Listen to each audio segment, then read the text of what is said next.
মন্দিরে। মন্দিরটা নতুন হয়েছে, চলো তোমাদেরকে দেখাবো। সামনে মা, মিষ্টি, পাপা, ঋতু যাচ্ছে। আর ওই যে পিছনে পিছনে দিদি আসছে, দীপু আসছে। রোদ, হ্যাঁ প্রচন্ড রোদ, তাকাতে পারছি না। সানগ্লাস আনিনি, কিন্তু আমার দিদি এনেছে, কিন্তু আমাকে দিচ্ছে না। মারা অনেক এগিয়ে গেছে, আর আমরা ছবি তোলার জন্য অনেক পিছিয়ে গেছি। এই যে আমরা মন্দিরে চলে এসেছি, এটা হচ্ছে মন্দিরের মেন গেট। এরপর চলো তোমাদেরকে ভিতরে নিয়ে যাই, চলে আসো।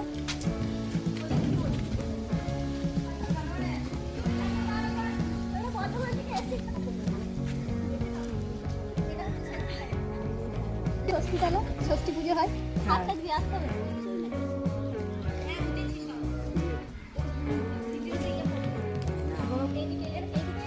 আগে ছিল, আর এটা এখন নতুন হয়েছে, চলো দেখাই।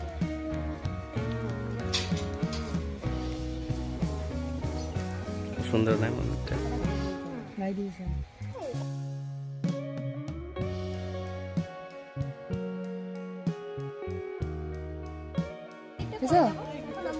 তুই তো খুলে রাখবা। আসো না,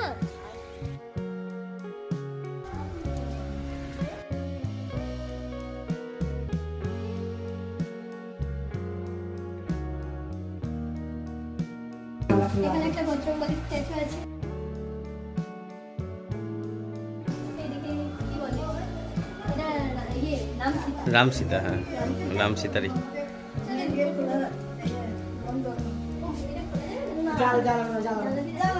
দেখা যাচ্ছে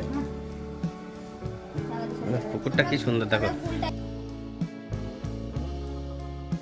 ফুল টাইমে এসছি, এখন মেন গেট খোলা যাবে না, তাই আমাদেরকে বাইরে থেকে জানলা দিয়ে দেখতে হবে।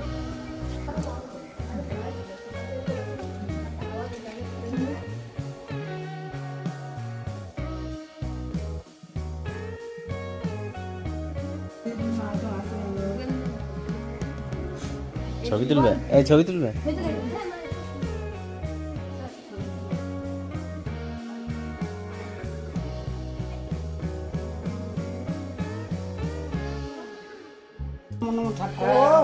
নমো নমো।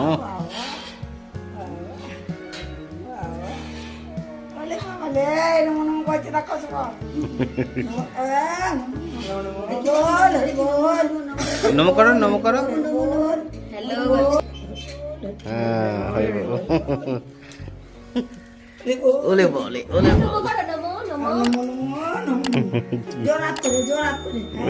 অনেক করেছি।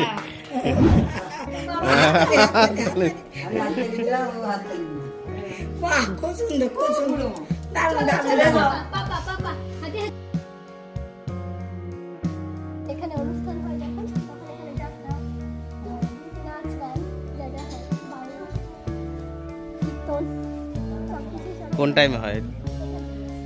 কোন টাইমে হয়? এই তো বেশি হয় ফাল্গুন মাসে সরস্বতী পুজো পরে।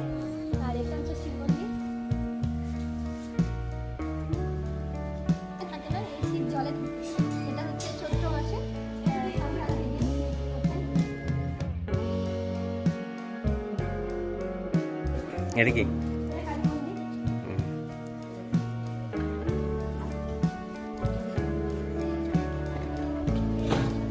না খাবো ছিল, দাম দেখে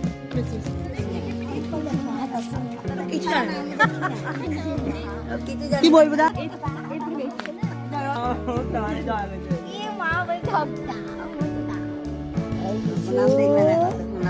হ্যাঁ যাচ্ছি মহালক্ষ্মী মন্দির, চলো ওখানে দেখাবো। মন্দিরটা খুবই জাগ্রত। এইটা ঋতুদের বাড়ির কুকুর।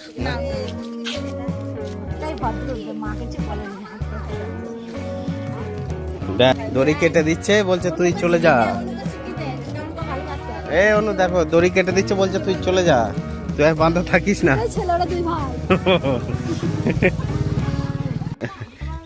এখানে দাঁড়ালি কেন দীপু? না না দিব ওইসব ভালো হয়। হে দীপু, এখানে দাঁড়ালি কেন? ভাত খাবে না ওইসব। এই দীপু, এই মামা কি বলছে? এ দীপু,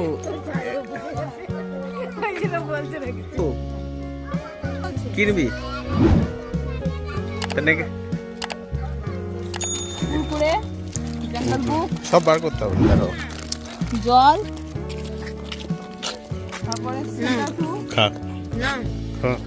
আরো তোমার আছে আম পাপড় আম চিড়ে ভাজা অনেক কিছু আছে এখন নিয়েছি আমি সেই ছবি আছে কিন্তু তারপরে আর হয় নাই, আর সম্ভব নয়। তারপর তখন আমি ঋতুর থেকেও রোগা ছিলাম।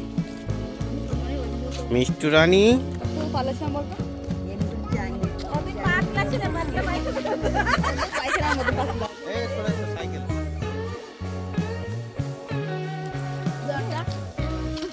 এসেছো আরো কত দূরে? না না বলে দিলাম বলে গেল না, আমি বলে দিলাম বলে গেল বলো তো কাছে খুলে তো মামা ওটা পেরো না, ওটা দাও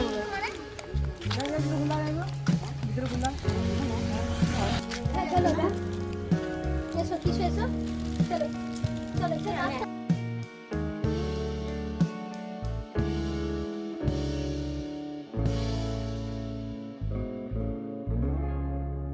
সাত বোন এরা যখন আমরা দেখেছিলাম ছোটতে তখন তিনটে দেখতে পেতাম আর বাকিগুলো এখানে ওখানে ছিল চতুর্দিকে।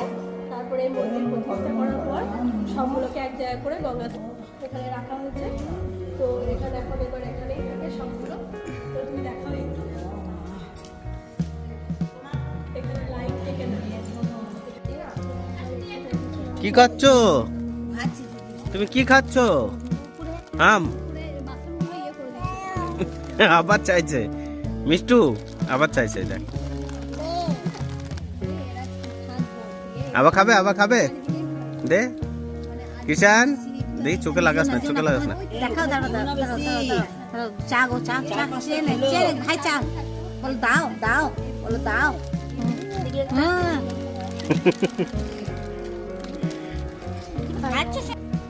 এখানে একটা বড় দিঘি আছে, চলো দিঘিতে তোমাদেরকে দেখাই। কারণ এখানে এই দিঘিতে নিয়ে প্রচুর গল্প আছে। জায়গাটা কত সুন্দর না?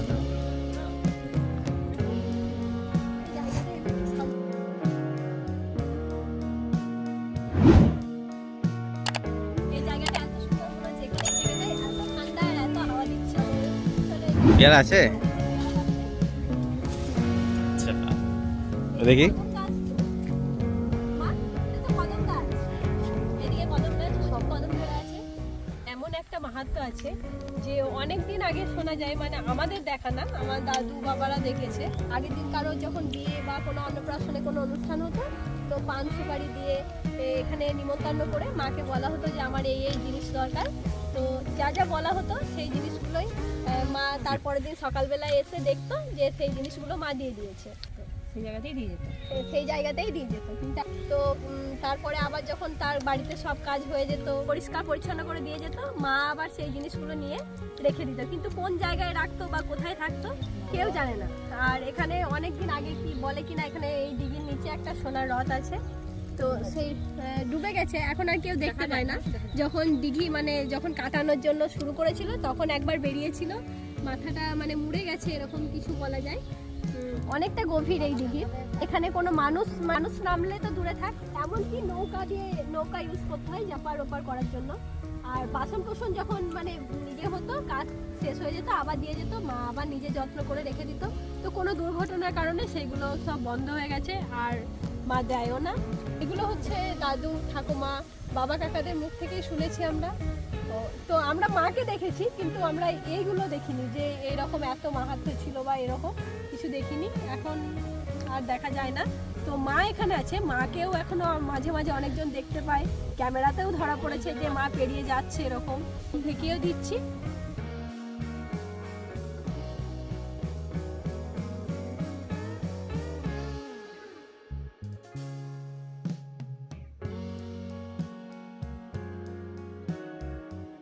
জানি না তোমরা কতটা বুঝতে পারলে। এই ভিডিও ফুটেজটাই দেখা গিয়েছে আমাদের এখানে। তো সবাই মাকে খুবই মানে, ভয়ও করে।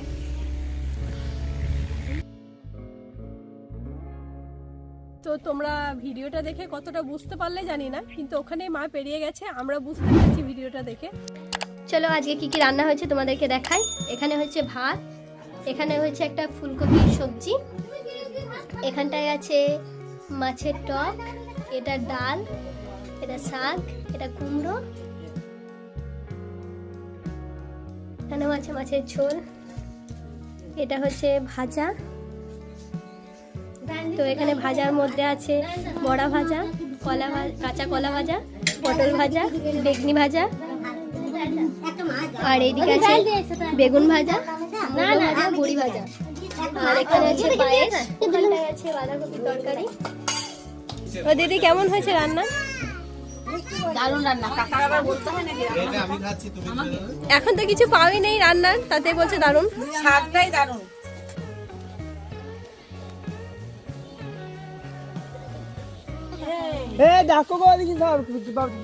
কটা খাও দীপু, কটা খাও ফুচকা? দেখতে হা করে যাচ্ছে ফুচকা খাবে বলে। ফুচকা দাও, ফুচকা দাও করে। ঠিক আছে, ঠিকই আছে।